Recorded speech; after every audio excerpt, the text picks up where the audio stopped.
Pourquoi avons-nous décidé de soutenir cette campagne Génération sans tabac ? Naître et grandir dans un environnement sans tabac reste un objectif fondamental pour moi et également pour l'hôpital des enfants. Et nous soutenons bien évidemment cette campagne Génération sans tabac. Quels sont les aménagements que nous avons effectués à l'hôpital des enfants ? En dehors des consultations d'aide au sevrage tabagique et des journées de sensibilisation comme celle du 31 mai, correspondant à la Journée mondiale sans tabac, nous avons aménagé un environnement sans tabac au sein de l'hôpital et à ses alentours. 2 abris fumeurs ont été installés, un premier à distance de l'entrée principale de l'hôpital, réservé aux patients, aux parents et aux visiteurs, et un autre réservé aux membres du personnel, situé dans une zone non fréquentée par les patients. Nous avons également aménagé une zone non fumeur autour de l'entrée principale avec un double objectif. Le premier, protéger les enfants des effets du tabagisme passif, et le second objectif, les protéger du fait de voir fumer, fait fumer. Sur place, ici, on a développé une unité de tabacologie sur les 3 sites donc, de nos hôpitaux, Dinan, Sainte-Élisabeth et Montgodine. Et nous avons mis en place également des consultations de tabacologie à Montgodine et à Saint-Luc, à Woluwe.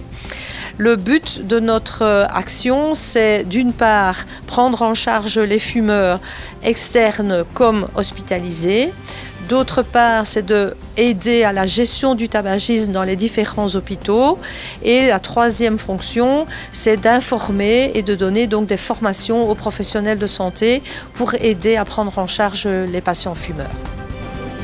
Alors ici à Montgodine, donc nous sommes un hôpital sans tabac depuis de nombreuses années. Nous avons d'ailleurs une commission hôpital sans tabac et nous avons mis en place des actions variées pour inciter donc les personnes à ne pas fumer, qu'elles soient hospitalisées ou que ce soit des ambulants ou les visiteurs. Donc dans l'hôpital, il n'y a plus de fumoirs. Des fumoirs ont été installés à chaque entrée d'hôpital, mais à distance des entrées. Il y a des informations, il y a donc un fléchage pour ces fumoirs. Et puis nous avons affiché partout l'interdiction de fumer à toutes les entrées de l'hôpital et dans les unités de soins. L'hôpital où vous vous trouvez, qui est le CHU de Liège, est un hôpital qui est impliqué dans la gestion des hôpitaux sans tabac, puisque, comme vous le savez peut-être, nous allons ouvrir un centre d'oncologie extrêmement important.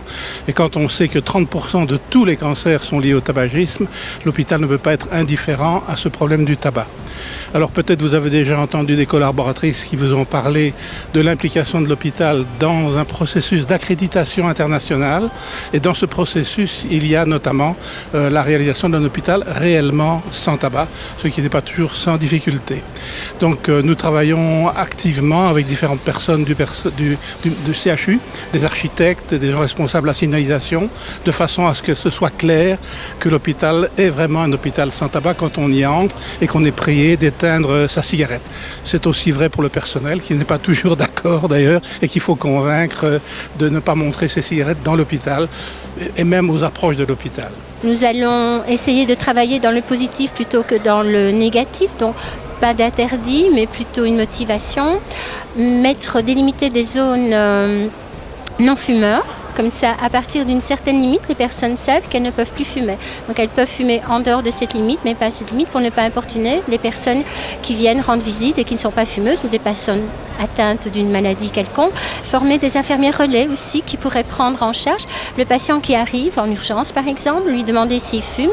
S'il fume, lui demander s'il souhaite d'arrêter de fumer et à ce moment-là l'aiguiller vers un tabacologue qui pourrait l'aider durant son hospitalisation, sachant que ce n'est pas toujours facile d'arrêter de fumer.